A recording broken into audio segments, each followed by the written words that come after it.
It starts with a simple question and ends in objective reality. Through our journey from there to here, we find one another and ourselves. And as the next 24 hours breaks free from our last, we gaze onward in reflection of the day. Come to your own conclusions. Stay vigilant. Welcome to the Daily Wrap-Up.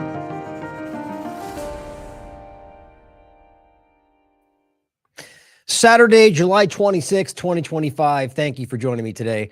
Some important follow-ups to what we touched on yesterday, right in the beginning of the show. I did put off immigration that I told you I'd be discussing today in regard to some of the updates on the cases. I will be getting to that, but there's other stuff that I wanted to focus on today with limited time that I had. But I do have one point that I'm going to say about that right out of the gate that I didn't want you to miss.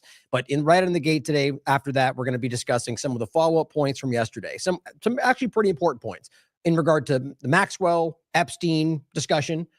But primarily today, what we're going to be going over is the interesting, you might have seen this story going around. Carrie Wedler made a point about it in regard to Palantir and, rather their connected circle trying to, publicly telling you that they're going to, take over Hollywood because we're fighting the woke side of things and just doing the same, it's the same thing we're always calling out, the kind of teeter-totter back and forth of it all, when it's really all about the same thing and controlling the way you see the world. Now that is an important and alarming thing to see in the way things are shifting. But as I told you yesterday, I had a large section on AI and where that was going, as we're keeping tabs on, as we should. So I wanted to make a point of this today to go through some of the developments around this, some of which you've seen, some you probably haven't, and how this has continued forward. And the Hollywood part is important, but that's kind of one thing in regard to sort of, and the Great Reset never stopped. And that point is broad. It's not just about the Build Back Better, Great Reset, big, beautiful bill kind of thing that's all over the place and nonpartisan. It's a global dynamic that we all see.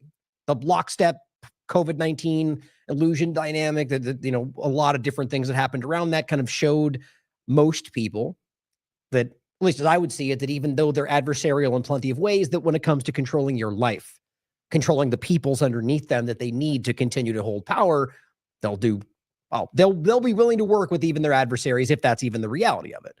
But the bigger global control structure that's building out, I think everyone's starting to take notice of. So today, this is more so about how it's happening within this country, but also the larger points it connects outward, but how it's continued to develop in that way. And primarily it is nonpartisan. That is not the Democrat bad guy that we're trying to stave off with the current administration. This is the continuation of handing off the baton left and right, back to left, back to right, the same continuous agenda. Now, that doesn't mean it's always the one thing. My point is that whatever they're focusing on, the main things continue regardless of the wedge issues, the narratives, the claims of people getting arrested, investigated, going to jail, when none of that ever actually ends up happening. Very important to see that. And we've talked about the water aspect, the data centers, the development of AI in regard to pre-crime. We're going to touch on a lot of that today. And it's in your face. This is not tomorrow. This is not 20 years from now. This is happening right now. It's being built around us. And as I've said before, some of the best distractions are things that are very much true, very important stories that we all care about, but used in a way to keep us looking anywhere other than what's actually happening. Never assume, in any case, but about that. But consider how Epstein, Obama, any of this stuff could be thrown at you in order to get you to think something's happening, to get you to look in a certain direction. And as I've said about everything, regardless of whether that's even the most likely, or whether you think, you can see that happening, you should still have hope that the right thing happens and genuinely want that, right? Not only vie for the things or angle toward the things that align with what you think your party's supposed to want. Fight for what you actually believe in, not what the party tells you to think. Hopefully we can move beyond this childish binary partisan game that I think everyone's starting to see through. But I'm going to start with some points to follow up from yesterday. Make sure you stay tuned. It shouldn't be as long as normal shows today. Probably longer for some of the, if you're new to the show, it'll probably still be long for you. But for most people that are used to what we do, it's probably going to be a bit shorter today. But let's start with the one point that I was shouting out that I didn't want you to miss.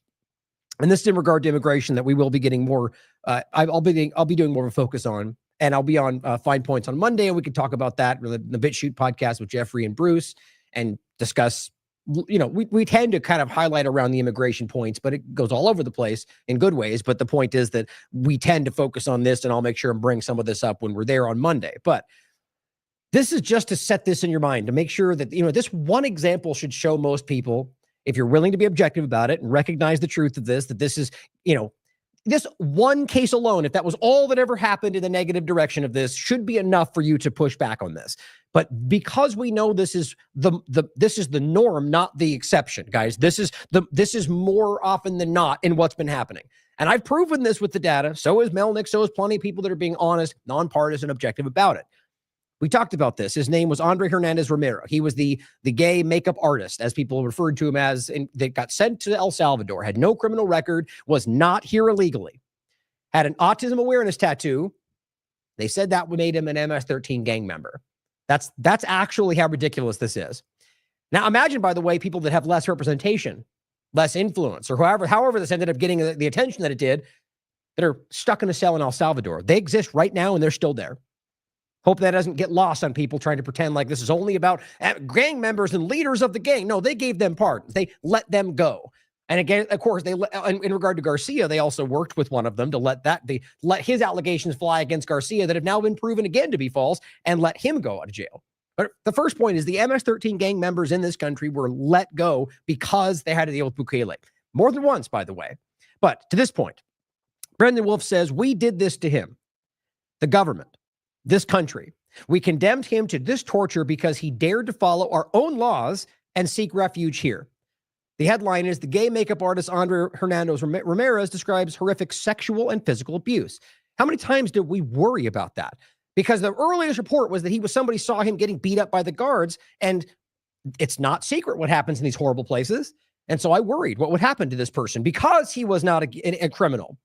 And apparently he was sexually abused and physically beaten up. And apparently it was pretty common and constant. And we're hearing this from most people that are coming back right now. So Aaron Melnick from the Immigration Council, it's the American Immigration Council, says Andre entered legally. Legally. He came into the country legally, has no criminal record. He waited in Mexico, then went to a port of entry. While there, some Keystone cop fool of a CBP officer thought his mom and dad tattoos were gang tattoos. Oh, I'm sorry. See, I thought this was the autism. But either way, the point was a tattoo they misrepresented. One of them was an autism awareness with a rainbow, and I believe this was the similar. So my apologies if I conflate them, because they're all the same stupid story in regard to how they used the narrative, the claim that tattoo means X, Y, and Z, which in no court of law will ever hold up. And that's why they're all falling down around them right now. The point was, used his tattoos and said they were gang tattoos. They were not, and sent him to ICE detention. That was bad enough. Then Trump sent him to a torture prison. So had he been left in that ICE detention, at some point, he would have had his day in court. They would have had to say, here's what we have on him. And the judge would have said, that's absolutely absurd, if they didn't let him go first. Instead, they threw him to El Salvador before that could happen. Lack of due process. Major crime. Unconstitutional. The point is that he was going through the process legally, and that's what happened to him. And so they just made up a story to use him in this context because he was not an American. I mean, it's just absolutely grotesque. And it is everything we believe we are not in this country. This is what has to matter to people that are being honest about this story, because it's all of the major cases. Ozturk, Khalil, they're going after people that have nothing to do with what they sold you on, while letting the worst of them go. Time to wake up to this, guys. MAGA in particular, especially if you're an honest person and not a team sport politics child. You're honest and you see this. Start calling it out, because it's going to get worse as Trump floats the idea of sending Americans to these prisons, both naturalized and born here. As he so commonly likes to say, I call them homegrown. He's literally floating the idea of sending you, because you break the law, to a foreign prison. There's nothing legal about this. There's no reality in which what he's talking about is constitutional. Hope that's resonated with some people. We will talk more about this. Now, on the last show we did yesterday, the title was Ghislaine requests pardon after Trump DOJ meet. Trump says Obama has immunity, and Gaza starvation. So an additional part to this, which I somehow missed, it was I think the report came out right after I started my show yesterday, that Ghislaine Maxwell was given immunity, but partial immunity.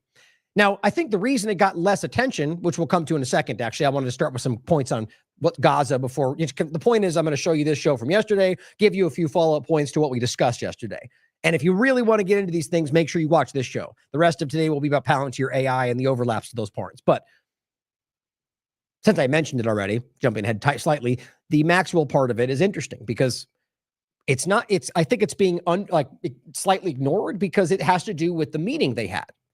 And of course, all the team sport politics people are framing it as a big win, even though they don't know what happened. They're just repeating narratives from people in the government because that's what journalists do, right? It's the opposite. We're supposed to do anyway. The point is that they gave her limited immunity during this process. And they're going, hey, she sang like a bird. 100 people, they told on. Okay, well, why would this be new with everything was supposed to have already been discussed? She got charged. There's arguably there wasn't supposed to be new information unless she somehow kept it this whole time. And why would she have done that? Why wouldn't she have been throwing this card around to get out of jail then? There could be a reason, right? But that's an oddity. The point, though, is that they gave her a limited immunity to get that information they claim. So in what way is that not, in what way first is that okay with people? To give this sex trafficker immunity? Is that what the conservatives are fighting for? So the point is, and I'll read it in a second, what she's telling them in this discussion, she was given. So if she comes out and says this was a crime she was involved in, she has immunity from that. That's the point. Why is that okay? Why? This is a person who should already be in jail for these crimes and is already fighting. Is basically something's going on around the back of this. The only way you can make sense of this, the reason I'm saying it like that is because, no, I'm not going to pretend to have all the information. Nobody does. It's behind the scenes. But what you can see clearly is that this is not what you guys would have said would happen.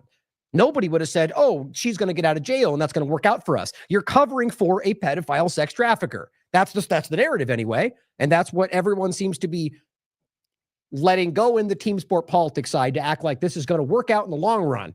Well, I guess we'll have to wait and see as you guys let another person go. And Obama and Clinton, right? How long until we catch on to how this pattern works? A lot of you, I think most of you are starting to see that. But before we get to that, again, the part about the starvation, the Gaza starvation, I'm sure if you watched the show yesterday, I'm sure there's something right now. It is hard for me to talk about this. Not because this is what we do. No matter what, I'm going to make sure you guys see the information, no matter how difficult it is. But there's just something that is so dark. And I'm not even talking about, obviously, genocide is disgusting and dark. I'm talking about beyond that. The world, the way it's dealing with this, every day it feels like it's chipping away a part of me that wants to believe that this world is better than what we're seeing. I hate to say that, but it's true because it's like, how do we make sense of how this keeps... Now, look, I'm going to answer my own question. It's just as simple, hypothetically, I don't know for sure, but that because the power structures are just completely compromised to the point to where they don't care about the consequences. That does not have to mean that everyone on the planet is compromised, or rather, evil enough to allow this. My point in saying that is that let's try to make sure we're still seeing the positive in all of the awareness that's rising up, all the different people that are shifting sides and starting to call this out and how this thing is beginning to collapse around itself. But my God, it's hard to talk about this to see how many people in highest positions of power are not just supporting this, arming this, shouting, but they're going after people who are trying to call it out, kind of like with the Epstein conversation. Funny how those things are completely intertwined. But make sure you watch this show if you want more on this. Some stuff on Gaza before we get to Epstein, and then we'll go into Palantir. Mohammed Shihada pointed this out. This was today. Every single person who repeated the Gazans are starved by Hamas line should be on their knees begging for forgiveness and living the rest of their lives in disgrace for manufacturing consent for the worst campaign of genocidal starvation since World War II. I may have names in mind, he said. New York Times. This was, I believe it was yesterday or today. No proof Hamas routinely stole UN aid, Israeli military officials say. Now, obviously, routinely. So argument could be, well, they did take some. Okay, I'm never denied or even the idea that it's unlikely that Hamas or anybody else, the group that Israel funded up until October 7th, would be in some way involved in that. The point is not about Hamas as one thing, all in line with the same ideas and one lockstep stance. It is a massive, multifaceted group that has clearly been infiltrated, funded, and manipulated by Israel from the very beginning. Over the process of decades, the demographic clearly changed as people grew up. They started recognizing what's happening. Now, my point's always been that you have to at least consider that there are parts of it that are still somewhat influenced, if not paid or controlled by Israel. So all of that has to matter, but we don't know for sure. Or the idea that every single thing in this area has some kind of Hamas overlap because of the way they forced it into being the government. That's all on the record. So the point is that whether or not Hamas at some point was involved, there are some parts of it, we shouldn't deny that possibility, but you should prove that, which they don't have. That's the real thing, is they have never really given you definitive evidence that it's happening. That's been reported by people like the New York Times and human rights groups. But now it's coming out from Israeli military that they don't even have proof that it actually was happening the way they claimed it was. And this is just the cherry on top to the manipulation of it all. The reality that we keep showing you they don't have any evidence, then they add to the fact that that's actually the lie about how it's a systematic stealing of this. And it obviously builds into the part that we've been talking about, that it is the ISIS-linked gangs that they have worked with from the beginning that were stealing it to start with. And now they're the people who are manning the GHF food help lines, or whatever you call them, the Gaza Humanitarian Foundation. It's just sick to even call it that. So this is important to understand that it's now coming out. And maybe that has to do with what we talked about yesterday in regard to the former defense minister calling on the Israeli military to stop following orders. I really hope that gets some momentum, but we'll see. So maybe this is more to that. Now here, you know what? I kind of had that out of order. Let me do this really quickly. I don't know how I mixed that up. And then we'll play this one last. That'll work out. Okay, so that was a clip that I was going to add to from yesterday. Another person. This is another military U.S. Green Beret who is speaking on the record about how they're shooting innocent people. This is falling apart in front of them. I mean, more so than before. Look, let's be clear. The narrative's already out. The world sees this. But what's crazy about this is now this is becoming so transparent, the waterfall, the watershed moment, that even governments who support them are going to have to pretend that they don't. That's where we are. So don't start buying the Pierce Morgan Act. Okay. They've seen it their whole life. They're just starting to show you they see it because it's in their interest at this point, which is what I'm hoping for. But don't trust them is my point. But before we get to the clip, again, here's Mohammed Shihada following up on this in regard to the same article. This is the one we were talking about before, and this is the same image, the same guy we're talking about, one of them anyway, is the one that got most recognized that Robert and I talked about in what's next for U.S., Israel, and Iran. And this is one of the ISIS-linked members that Israel's working with. Let's also not forget that in Syria, they literally worked alongside the ISIS patch-wearing people, the Al-Qaeda terrorists that they took off the list. I mean, it's not a secret to understand this. The point is that they wrote an article now that says Gazans are finished with Hamas, and it's citing those people, literally ISIS-linked terrorist groups that they're working with to steal food, manipulate the location, and they're supposedly the ones going, we're fighting for Gaza, and now they're done with Hamas, and so they're trying to fade this in. This is a desperate move. Now, here's what Mohammed says. Extremely dangerous. This article is one big promotion of Israel's plan to turn Rafah into a giant concentration camp, push the entire population there, then mass expulsion. Israel has already created a demo version of this camp in May, run by this op-ed's illiterate author, the famed ISIS-linked drug dealer, thief, and collaborator who has been disavowed by his own family. His point on that next. His name is Abu Shabab. And look, this is the author of the article. I'll just read this here since I went to it. It says, Dear Wall Street Journal, Abu Shabab is illiterate and can't read or write. So who wrote the article? Good question. It says, P.S. Abu Shabab is also a thief, a drug dealer, and ISIS-linked. He's responsible for looting the vast majority of aid. His 2 deputies are confirmed ISIS members. Israel's government called this out.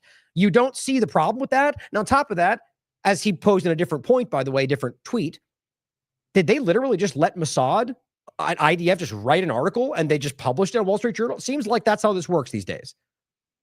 But he goes on to say the article, or it says Abu Shabab has been using the very UN aid his gang systematically loots under IDF protection to lure people into the concentration camp in southeastern Rafah on the borders with Egypt. The article is basically saying any Gazan who wants food, water, or shelter or medicine would have to move into that concentration camp to survive. Once there, no one would be allowed to return to Gaza. And once there, they get shot at, manipulated, raped, tortured whenever they feel like it, because that's what's happening everywhere. Now it says once people are there, it says, I've been warned about this nonstop since May, he says. This is going to be Israel's final phase of the genocide. Push everyone into that concentration camp surrounded by giant IDF buffer zones, i.e. extermination zones, as described by Israeli soldiers. That's what they called them, by the way. Once people are there, all it would take is a few weeks of starvation and a couple of massacres for people to start fleeing in the only direction they're allowed to, the Egyptian borders. Israel understands it can't run a concentration camp with IDF soldiers and have the IDF forcing people at gunpoint into the camp. So they are using this small gang of 300 criminals on the run merely as a front, a Palestinian face to whitewash this plan and lure people in more efficiently while the IDF arbitrarily massacres and starves to death everyone who'd refuse to move into the camp. Israel similarly understands if they break open the Egyptian borders, it would be a declaration of war. But if tens of thousands of starving and shell-shocked Gazans do it, as they're being prodded, poked, and shot at into that direction, the Egyptian military would have a hard time firing at them or returning them away if the world's looking at that through this false presentation. Alarming.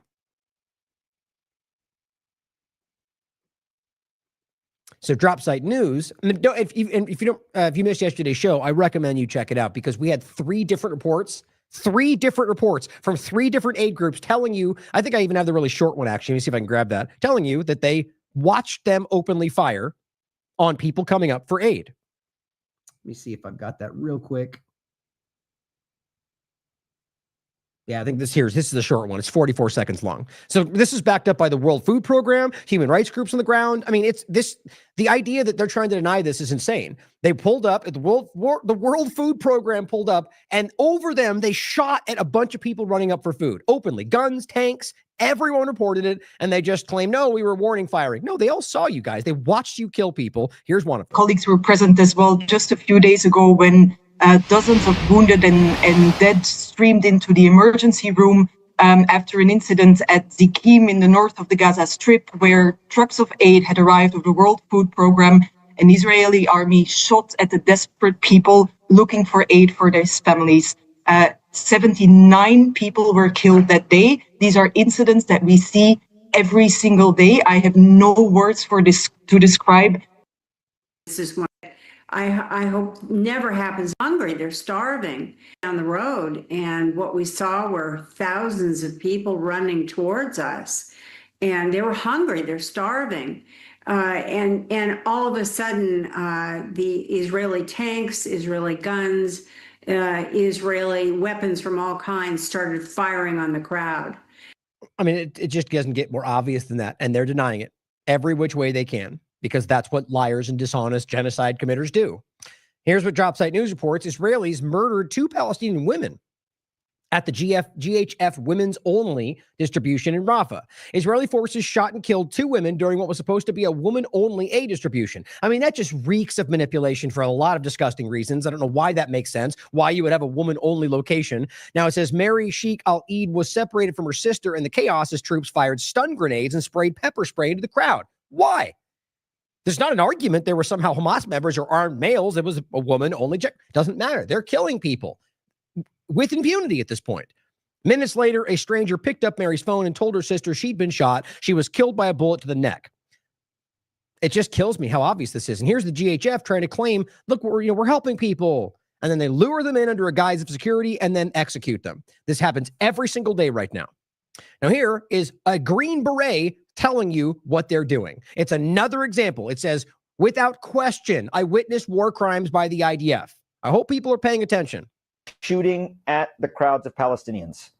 I witnessed the Israeli Defense Forces firing a main gun tank round from the Markava tank into a crowd of people, destroying a car of civilians that were simply driving away from the site. I witnessed mortar rounds being fired at the crowds of people to keep them controlled.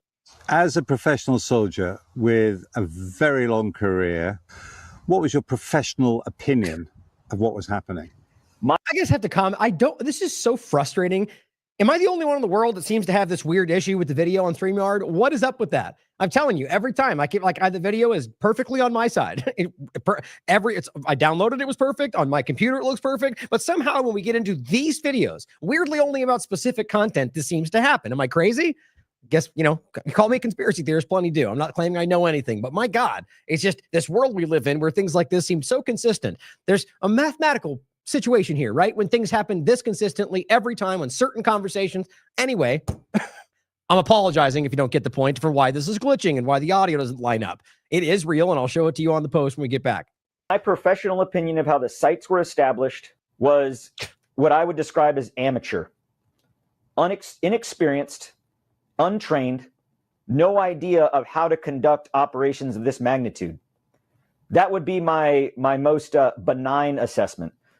In my most frank assessment, I would say that they're criminal. In my entire career, have I never witnessed the level of brutality and use of indiscriminate and unnecessary force against a civilian population, an unarmed, starving population. I've never witnessed that in all of the places I've been deployed to war. until I was in Gaza at the hands of the IDF and US contractors.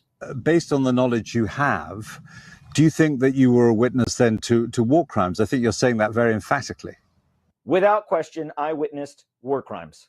I witnessed war crimes being by the Israeli Defense Forces, without a doubt, using artillery rounds, mortar rounds, firing tank rounds into unarmed civilians is a war crime. This video is of the Foundation's armed American security guards opening fire.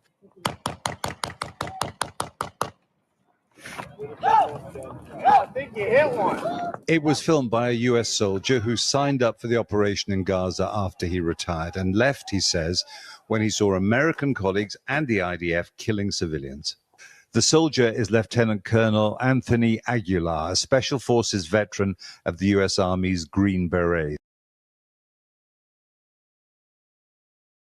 How do you deny something like that? It's just funny to me. Like my thought on this, by the way, Shooting at yeah, perfectly in sync on Twitter. My thought, the only anomaly is Twitter. It makes no sense why StreamYard would be in. I mean, again, I'm just hypothetical. It could just be one of those glitches that seem to only apply to Israeli content on Ryan's show. But who knows? Who knows how it works? But what's interesting is that this is Twitter where you download the video and then Twitter is, the content. So who knows what's being attached to this? And that's very interesting to me. I don't have any other logical reason why that would happen. Only in this, it's just very fascinating to me. And what's funny is that people are so quick to dismiss this, anything like that. And let's be clear, I'm not saying I know anything about it. It's just interesting to me, because the reality is we're at a time of the world where we know this is possible. What's going on, not the technocratic manipulation taking place, the censorship, the algorithmic manipulation. We know that stuff like that's possible. So it's weird how quickly people dismiss even the conversation of the possibility, which shows you something. But in general, just consider where we are in the world, where it's obvious that there's certain things. And I mean, we just did this yesterday with the video from the World Food Program that just wouldn't let me upload it no matter what. I had to screenshot, record it, and upload it a different way. So that means that the metadata is, nope, not that one. And then when I screenshot it or record it, for their side, there's no information on what the actual content is. And so that one got let through. I just think it's crazy. Or we showed you the manipulations on when they claim that I censor something when it was them. And, it's everywhere you look. Anyway, make sure this gets reached because we're talking about a U.S. Green Beret who is adamantly telling you, I watched them murder innocent people. I've never seen this in my life. How one example like that should be enough to change the conversation. Not because you should blindly trust him, but because, my God, this guy is putting himself out there. He will get attacked, especially if it's true. And that his career, think about that. Think about the weight there and what he says he saw, and then backed up by 75 other people that have told you the same, including, by the way, IDF members. I don't know, 6 or 7 of them by now that have on the record told you they saw the same things like this. Do you think that you witnessed war crimes taking place? Probably. The ground assumption is that they are Hamas. And then if you go this way, you're bound to kill people that are not. Now, in a rare interview, one soldier tells us about the reality he says he witnessed. What kind of stuff would they say? There are no uninvolved, only unarmed. This is something that I'm going to carry for the rest of my life. I hope so. So here is the interview we did with Robert talking about exactly the same conversation about the ISIS-linked gangs, right? Where, it's getting more focused now. And a lot of people are talking about it for a while, including Robert. But it's important to listen to his perspective on this and understand how long it's been happening. Now, back to the same point about the yesterday show, we did talk about Epstein as well and Maxwell. A couple points that I wanted you to see that I think is really interesting. This is circulating, but it's not new. Apparently, this is from well before 2022, but the Daily Beast is where that got publicized. And this is the article from 2020, published 2024, but the audio is before that. It's so interesting how much of this is just publicly out there. And yet there are arguments from people, Trump included, that seem to contradict this public information that's been testified to from a long time ago. This is from Daily Beast. Listen to Jeffrey Epstein spill intel on Donald Trump's White House. Interesting. And then we're going to talk about this thread that posted another aspect of it. This is just somebody posted this, which is 6 minutes of it. Now, I only one part I want you to hear. We'll see if we play the whole thing or not. But it's interesting to hear this statement, especially since the argument is, well, I knew him, but not really. Well, here you're going to hear him claim that Donald Trump was his best friend for 10 years. I find that to be quite relevant. Now, let's be clear. That doesn't prove that he committed a crime, right? That's being objective, and we have to be. But it sure as hell opens the door to how would you not know who this person was? If everybody else did, and look, I think we all know it's the case. His comment about liking young girls, he did. He knew, guys. It's obvious. So this matters in regard to just, being close to somebody like this. So how do you know this? That was close to straight. So I need the dump. Just give me Donald.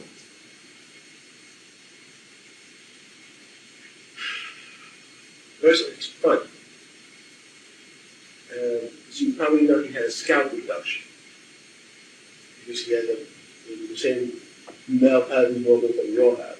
He had his scalp moved in hysterical. Donald's office, as you know, he made that call. He used to be on the phone with his fake PR person. I also found it funny. I was sitting there listening to the guys from the Post talk, and Donald would say, he's a great guy. I loved working with him. And I sit there going, this is just amazing. And he'd say, Michael, come on, let's go to the office. And he'd say, tell me, what's it like in there? He'd say,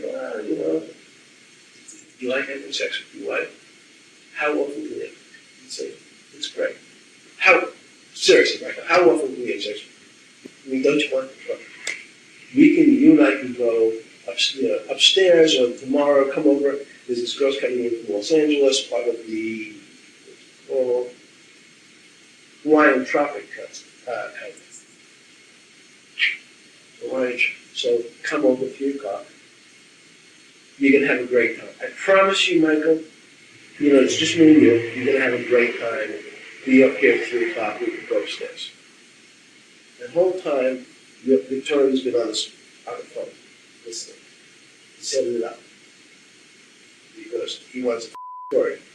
So he has you on, because as an avoid conversation.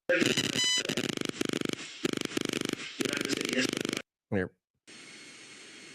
As you probably know, he had a scalp reduction. The dump. Just give me Donald.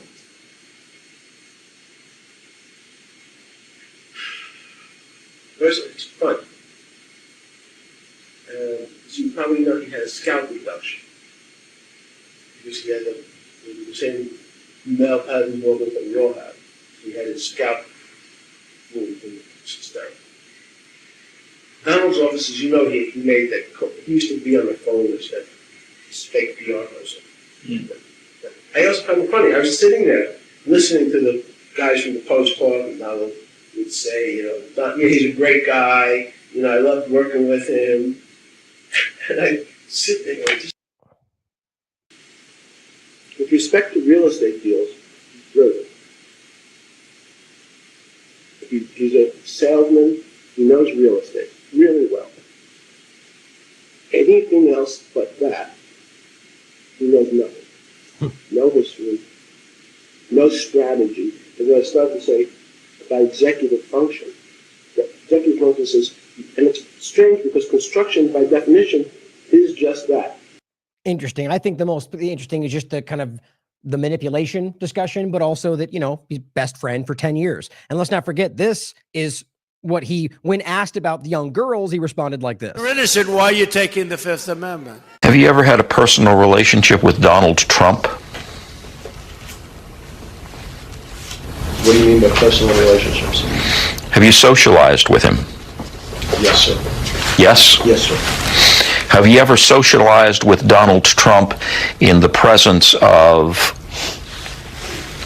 females under the age of 18? Though I'd like to answer that question, at least today, I'm going to have to assert my 5th, 6th, and 14th Amendment rights, sir. Interesting.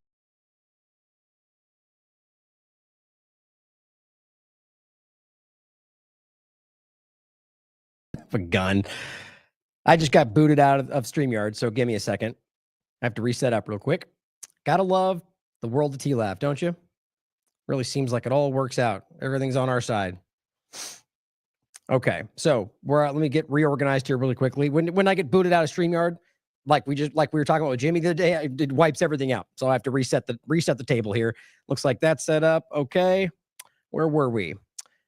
Next one. Okay, I'm going to play this next since that was what I was going to go to next. So here is, yeah, you guys can still hear me, right? Okay, it looks like we're still live. Good. It's another day in TLAV's world. Here's a clip that somebody, this is the actual thread. Brian Allen. And there's an additional part of this that I think is interesting. He just says, breaking, the October surprise is here. The Daily Beast just dropped over 100 hours of Jeffrey Epstein recordings. They're out there. You can find them where he talks about his relationship with Trump, spills inside info on the White House. This is massive, blah, blah, blah. The point is that he talks about Epstein, and in an interesting way that I think is relevant to the way he works with his administration, the way people have dropped off his team. It says something. And then I'll get organized in the background while you listen to this. I think we have a snippet from one of the conversations that I recorded with Epstein, and I think this was in a restaurant in 2017. His people fight each other. Right. And then have outsiders. He sort of poisons the well outside. He will tell 10 people Bannon's a scumbag, and Priest is not doing a good job, and Kelly has a big mouth. And what do you think? Jamie Dimon says that you're a problem, and I shouldn't keep you. And I spoke to Carl Icahn, and Carl thinks I need a new spokesperson. So Kelly, even though I hired Kellyanne's husband, Kellyanne's just too much of a wild card. And then he tells Bannon, I really want to keep you, but Kellyanne hates you. You see the kind of toxic environment that he creates? I mean, this is like cutthroat business stuff. Like, it's about keeping yourself elevated, keeping yourself in control. Like, you're pitting each other again. Like, you're creating a bad environment in the context of, anything we're actually trying to accomplish other than Trump's success using that chaos. It's not hard to see this, guys. Look around in the past administrations. Unprecedented amounts of people breaking off, quitting, resigning. All of a sudden, his best friend, Elon, Bannon, Barr, they're the best guy in the world until now they hate each other forever. But now they're friends again when they, it just never stops. But it's important to think about. That's not by accident. Like, that is petty is the word that comes to my mind. There's another word for it. Saying, going behind people's backs and saying, he hates you, but I like you, and then going to the other, telling somebody else the same thing, and then having them talk behind, you're creating an environment of cutthroat manipulation, that they'll throw each other under the bus. And how often do we see that? And let's be clear, it's not just Trump's administration, but it seems to be very, very obvious with his background. I have more than dozens. I probably have 100 hours of Epstein. No, that's just him talking about the podcast. Now, before we go forward, I wanted to show you this. I was doing this a second ago, and maybe, as we're talking about this video that won't play, it's interesting timing. But so check this out. Just like I was showing you yesterday, just to make this point even more clear about why these videos don't want to work. Here's that video. Oh, look at that. What a coincidence. Funny how Twitter just doesn't want that to be uploaded. Let me just make sure. Let's just grab, how about this AI video? Let's see if that uploads. What do you think's going to happen? Let's find out. The point, guys, is that it's quite obvious that there's certain things that are manipulated. So we're wondering why these videos are playing differently. Look at that, uploaded. Let's go back and try it again. Let's try this one again. Oh, what a coincidence. What a coincidence. The Green Beret telling us Israel's murdering civilians, they don't want that on this platform. So, what's funny is even the ones where you can find it, like I was just showing you, half the time you look at it and it spins out and won't load, just like the World Food Program point. Anyway, not to get buried in this, I just think it's so obvious this is happening. So here's the clip of this. Here's the thread. You can check out more for yourself. There's the link to the actual episode. Now, I had to download, use the archive to get it to load, just to make sure you saw this. It was, again, updated June 6, 2025. I don't know what that was, seeing as how it's blocked behind a paywall. The one I was able to get was this is from November 2024. So at some Daily Beast added something to it on June 6th of this year that might be relevant. Interesting. I don't know. If you have a subscription, then you can find out. But interesting that this is circulating now again. Now, here's what Trump recently added to this, saying that he was never briefed on the Epstein files. I mean, I agree with this person's point. Like, this has to be the most insane. You have to start asking yourself whether this is by design, whether he's being forced to make himself look stupid, or they're doing this for some kind of 4D chess move. I mean, that seems more likely at this point than I don't even understand why this keeps going in this direction. Like, why wouldn't they just try to cut this off in some way? Like, you can prove, he said the opposite already, right? Very many, more than once, but now it's about distancing himself, and he's willing to lie in front of all of you. He thinks you're this stupid.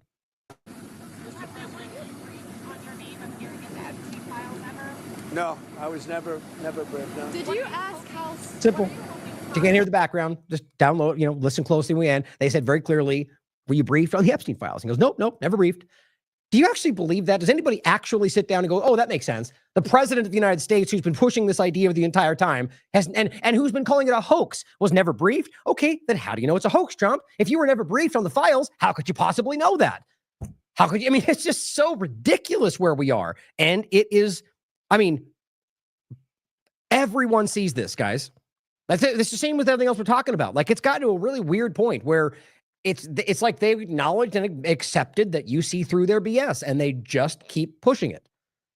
It's very interesting to me, but I agree. This is really stupid.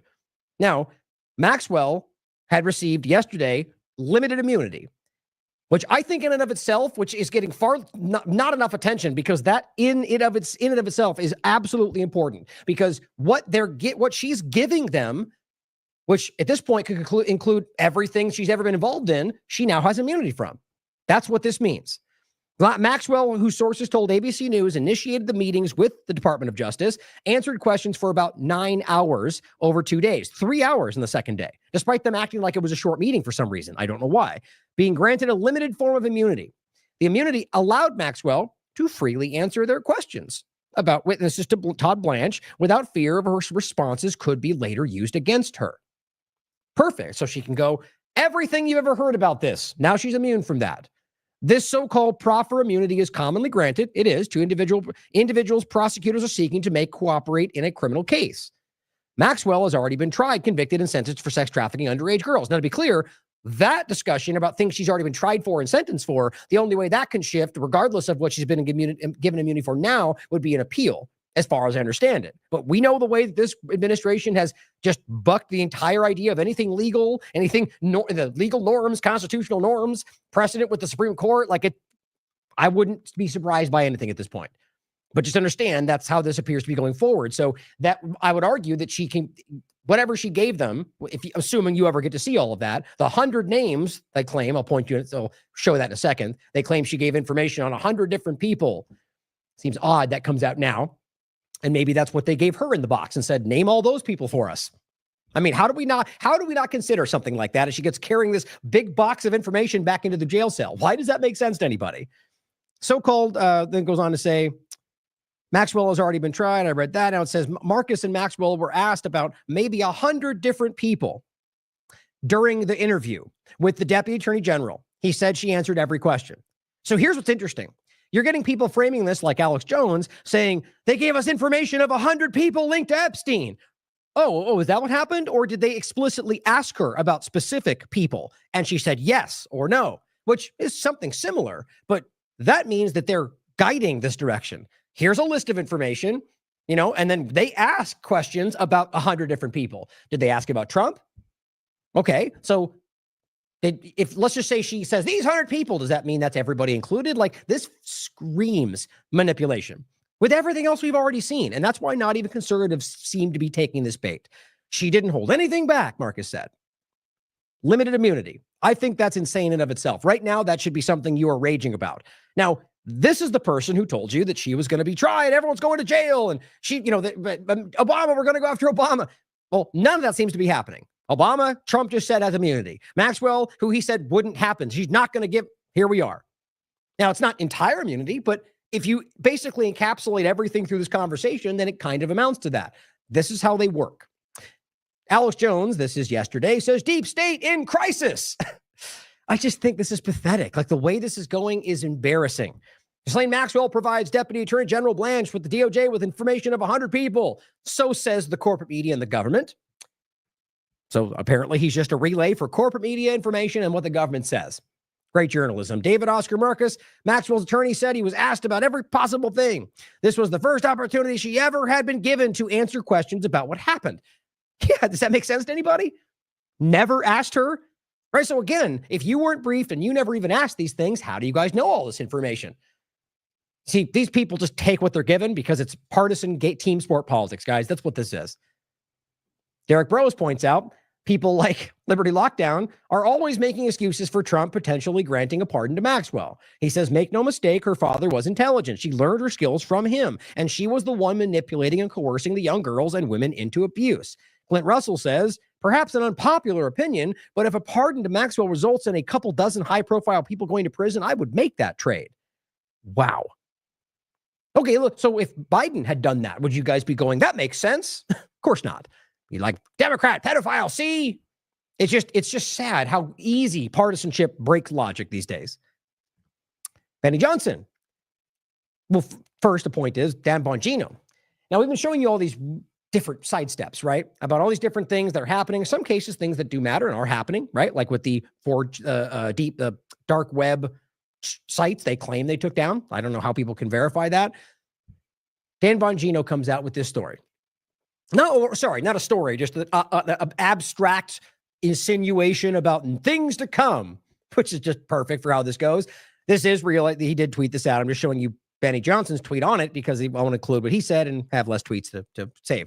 During my tenure here as Deputy Director of FBI, very, very short, momentary, I have repeatedly relayed to you the things that are happening that might not be immediately visible. So in other words, I've said things that you can't prove that you're supposed to blindly trust me about. Is that what he told you to do before this? When he was saying trust the government all the time? When the FBI tells you something without evidence, you should go, yep, that makes sense. I mean, guys, these are the very people who told you to never be in this position. And now because they're there, it's all supposed to be okay. That's how this tends to work, okay? So either way, let's just say, be honest. It's possible. I'm not going to assume either way until we get information about it. But history, precedent, and outcome, as always. And he has not shown himself to be an honest person. Even conservatives calling this out. He says, during my tenure, I have repeatedly relayed to you things that are happening that might not have been immediately visible, but they are happening.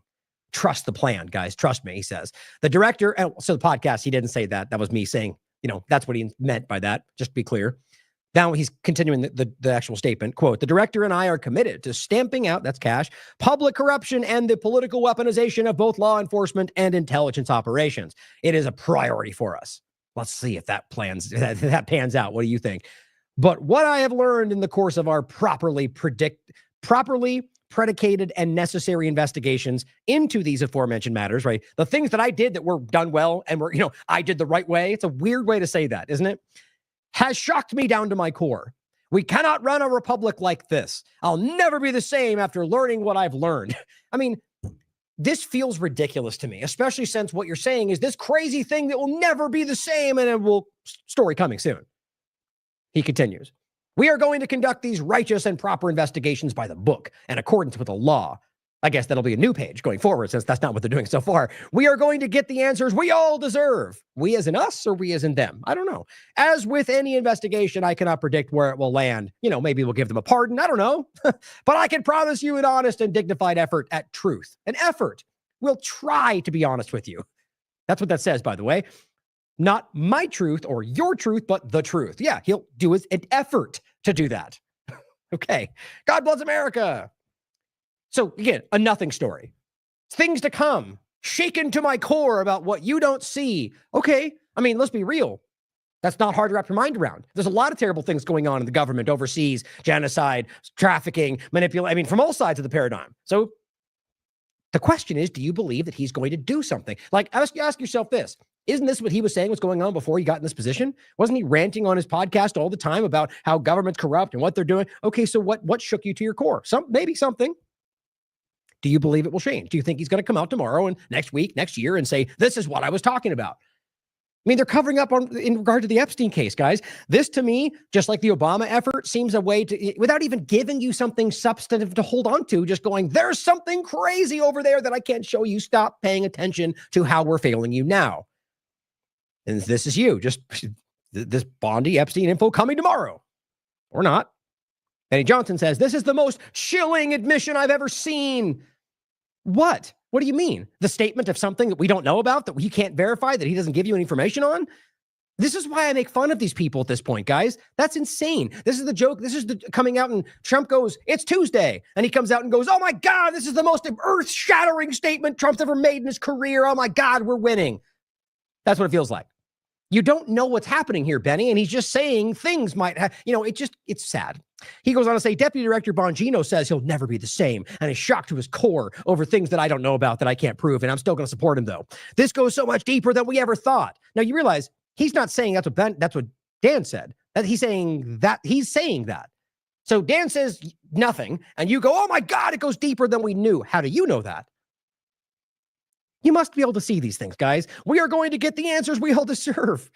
I just embarrassed. I mean, even look at the comments. Half the people down here are conservatives. They're making fun of them. Now, Jones says, I believe from what I have observed over the years that you're a good man. This is in regard to Bongino saying that. There's the post. Okay, so starting out by going, he's good, we should trust him is the sentiment, right? I've seen you do, you're good. But until we start seeing arrests, then we're doomed. Okay, that doesn't seem to suggest that if you don't see arrests, you'll stop trusting him, stop telling you're a good person. That's just saying, I think you're good, so side with him, wink, wink, team. But if we don't start seeing the thing that you've promised, we're doomed. Yeah, so that doesn't sound like this. And then going right back to supporting him 30 seconds later, which is what's happening. Now, it's not like the arrests should have happened today. They should have happened for 6 months. And now we're still giving them time. Let's see what happens. What about all the people that it's just, I don't even need to go through the whole thing again. The Trump administration must destroy the deep state or they will destroy us. Right back to it. Yeah, you can put your little counter on there, but then you'll go after everything they tell you to because this is the game. It's embarrassing. So that aside, let's get into the story for today. Now, this all relates, guys. What Palantir is involved in, what's happening around all this is very relevant because it is, in my opinion, if not the largest part that people are being distracted from. At the very least, it is an infrastructure being built to create, in my opinion, a situation where they won't care, or let's put it this way, where it won't matter to them, whether or not you trust their plan, whether or not you believe their narrative. You must understand how much that matters to them at this point as they see them, as they recognize they've lost control of the narrative. Now, Semaphore wrote this article, Founders Films aims to remake Hollywood with patriotism, Palantir and Ayn Rand. This one is called Bazinga saying, Palantir veterans set to launch Founders Films with pro-America, AI-powered slate, As it says here, executives are from former Palantir Technologies, Inc., executives are reportedly launching Founders Films, a Dallas-based production company aimed at creating content celebrating American military operations. Oh, so then nothing new, it seems. And challenging Hollywood's liberal tilt. Oh, okay. So woke bad, but just that kind of woke. We're going to censor you around anti-Semitism and we're going to, force in culture war points, but only the ones we like, right? So this is just the teeter-totter of the same damn thing like we're always talking about. So now they're going to, we're going to win Hollywood. And for those that aren't complete children, it will be the same problem with a slightly different slant. And that's what we'll call out. They're still propagandizing you. They're still manipulating media in the direction that they want, which plenty of liberals, I'm sure, will hate. And they love it. That's the point. And then it will go back the other way. And then they'll start forcing in their woke politics. They're going to hate it. Liberals are bad. It's just the same cartoonish cycle that never stops. And it's a game to them. But to the people involved, they're making lots of money on it. But the reality is this will still have a lot of influence. And overall, it's maintaining the control over the narrative as they transition into this technocratic state. What happened? Palantir Chief Technology Officer, right? Let's not forget, he is a lieutenant colonel in the military now. That's technocracy, guys. I mean, I even literally called it that. Technocracy in uniform. Detachment 201. 201, no less, of course. But that's the reality. Meta, OpenAI, Palantir. Literally called Detachment 201 as they were sworn into the military. I talked to Brad Miller about this. I mean, it's insane. In every context, they're an actual lieutenant colonel. The only one above them are colonels. Nothing, they didn't have to work for that. They didn't earn that. And they're given extreme power. Here is what it goes on to say. That person, the CTO, Shyam Sankar, and other early employees and investors are raising capital for the venture, which plans to produce films with, quote, nationalistic bent and unsubtle political overtones. Right. So just as much as they're really just jamming that woke left stuff in your face, it's going to be the same problem from the other side of the paradigm. jamming their, I mean, I don't have to make the caricatures about it. You damn well know the differences. And the reality is they're just going to be forcing that into your face. And they're telling you that. Now, of course, they have an actual pitch deck you can look at, which shouldn't be surprising to anybody. The company's mission includes backing projects about American exceptionalism and naming America's enemies. Again, literally nothing new, guys. They've been doing this for years, left and right. So this is just them framing it as fighting the left when they're just doing the same thing. You get where this goes. Now, the reason this was important is not just because the Hollywood, I mean, I think the Hollywood element of it, really, not just let's say the liberal framing of how that works. As much as there's very real points to be made there, is more of a head fake, right? It's about just you cheering on their control through this medium. And this then overlaps with where this is all going. And you realize we've gone over this in so many ways about the immigration level, the biometrics, the surveillance, the health invasion, the privacy data, removing of the silos and the overlap with Israel. I mean, it's everywhere in your face. This just adds to that. Now, here's a good example. Okay, so you're done with all the woke pushing in your face. We won, right? But get ready for your forced anti-Semitism seminars and your forced pro-Israel content through everything and every media and every character is an Israeli IDF member. That's just one point. That's not going to be everything, just like not everything is about one example in the context of woke, of the left. But my point is that is the same kind of slant, not same direction, but the same kind of slant that will continue. Now, I'm going to include this Detachment 201 article, but also the one that I think really does encapsulate it well. Welcome to the Palantir World Order that Derek wrote April 2025, and does really show you how it's basically just a parasite that's taking over the White House. But nothing new in there either, guys. Citibank, Obama, I mean, this has been going on a long time. But let's start on this from a health point in regard to Palantir, and you'll see this kind of arc back into the Palantir point as we go into the bigger connection to this. Now, this is a good health point that I just wanted to include that Simon Gudek pointed out on the 20th. Truth bomb. And you know this because we've been talking about it for a long time, but this is an important graphic that shows you kind of undeniably how this is, I think one of many points that have led to the rapid decrease in health in this country. Before glyphosate was patented in 1974, autoimmune and digestive disorders were rare. Today, everybody has gut issues. Glyphosate destroys beneficial gut bacteria. They call it your second brain, I think, is how they refer to your stomach is wildly important to your overall health, your mental clarity, I mean, everything. But it says it disrupts metabolism and weakens immunity, but people blame gluten intolerance instead of the poison sprayed on their food. Wild. Now, and that was funny. They add the point right there, which is what I'm always talking about. I'll actually grab that too. Oops, it's there you go. Endocrine disrupting chemicals, right? That's what all this stuff is. This is the similar one. Let me grab this one too. Oops, that's not what I'm gonna do. See if it pops up. Huh, really? Let me just grab it on here then. It should be right down here. There we go.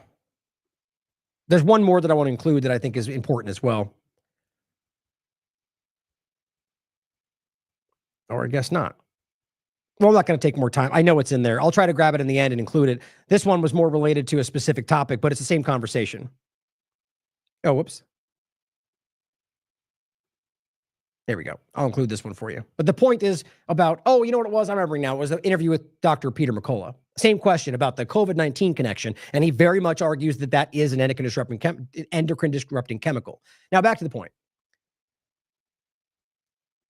As I said, considering Simon's post, it's worth rewatching the interview I did with Denny Ranku and Stephanie Seneff, PhD, regarding specifically glyphosate and its intersection with mRNA. Now, this is the point. The largest point is, or the larger point around this is that it's not an accident, right? This was a coordinated sort of synergy. Right? This primes your body for the worst effects. And at least that's what Stephanie Seneff's research was showing. The title was Glyphosate, mRNA, and Spike Proteins Destroying Your Body. So think about this from a coordinated sort of medical manipulation standpoint, and then overlapping this with the kind of nanotech smart direction of where all this seems to go. You'll see where I'm going with this. Now, here is an act, a health point that I wanted to include in this that you didn't miss, the PrEP Act pushback that Thomas Massey put out. And this is just fascinating to me how this is, okay, there's either one or two things happening that I can see, and there's more options. This is Thomas Massey doing what I'm always talking about, recognizing the benefit that comes along with leaning into the truth right now and using that. But maybe he doesn't mean it. I don't know, certainly possible. Or he means this, and he's showing us what it looks like to actually be America first or actually push back on the vaccine problem, all these things, right? So consider both, though. Like, very much can ask yourself, always question whether this is them just, using the truth. Either way, raise it up because it's true. Now, Free Equal Election says the great Thomas Massey has introduced the PrEP Repeal Act.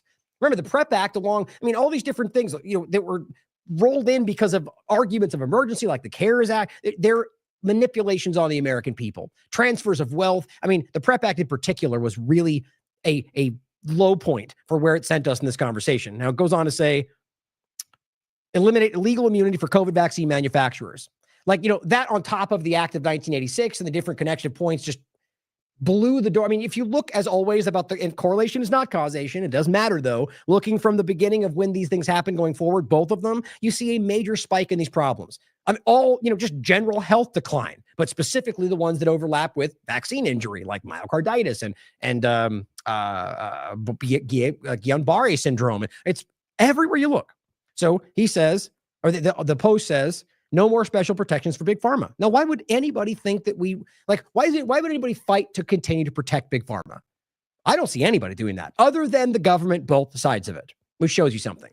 Thomas Massey says, I've introduced the bill to repeal the PrEP Act. I call the PrEP Act medical malpractice martial law because it nullifies all states' laws during a presidentially declared pandemic that would otherwise allow victims of corporations to seek justice in a courtroom. Doesn't that matter? This is the person that Trump is calling a grandstander, a manipulator, as they then promote mRNA shots and give you CRISPR pig meat and every negative thing we're talking about, but he's the bad guy. Here is another study that came out about malaria GMO mosquitoes, which I'm sure I'll come back and do a deeper dive on.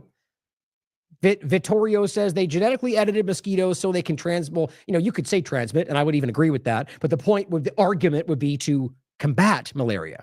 But what the history shows us, if I can even get this to pop up, maybe. What was it? Oh, I can't remember it always. That's Tetra. Nope. I'll have to look for, here's the actual one of the shows about it anyway. But there's a post I had where I kind of encapsulated all of this stuff. But the reality of this is that I think it was tetracycline was the chemical that was found in these traps they were using, and it was creating an issue, which this sounds like by design to me, which allowed the GM mosquitoes to not be hurt by the thing they were doing, which if any of them survive beyond the kill-off point, well, then they spread the resistance to what they're using. And all it did was create these more powerful GM mosquitoes that weren't killed off by either the pesticides or the what's the word for it? Where basically they create the males that die off. So it stops it's meant to create the situation where they decrease the population. The simple point is it actually ended up increasing the population. All the studies have found this from science and the rest. And so now we're doing the same. And obvious point then is that they're more Zika, more malaria, more whatever, not even getting into the possible genetic manipulation. But now we're going to do it for malaria too. This is not what people want by and large in this country, and they do it anyway, guys. Right this moment, there's experimental. That might pop it up, actually. Nope. There's experimental patents right now in California, Texas that are ongoing for GMO mosquitoes. Experimental that you're not told about and you're being tested on. That's how this works. I'll include this one for you. Here is a Jerusalem Post article from July 20th. Israeli researchers developed world's first mRNA vaccine against deadly bacteria. Again, this is mRNA for everything was sort of a mantra that was already coming out of the government. And this is not stopping. It's obvious what this is doing. The reality around mRNA and the research that's why we talk about the platform itself being one of the main issues, not the endpoint, but the platform they're using to create these things. There was a peer-reviewed study that found this, and they're just still pushing this forward. Now, this is important to realize how this intersects with Israel as well. one more thing on this that I thought was just terrifying. This is from July 22nd. Engineers transform dental floss into needle-free vaccine. New method places inactivated viruses directly into mice's gums. The thing for me is not even the floss. It's just about what else is going on out there. What else these things are being added to, presented to. And you realize this is happening through left and right administrations. And not in particular the research, because that can happen in any way, many ways, but the government. Their government-backed research. It's always been the same. Just it's in regard to the vaccine, mRNA, nanotech, like they are sprinting in that direction, but selling you on different narratives.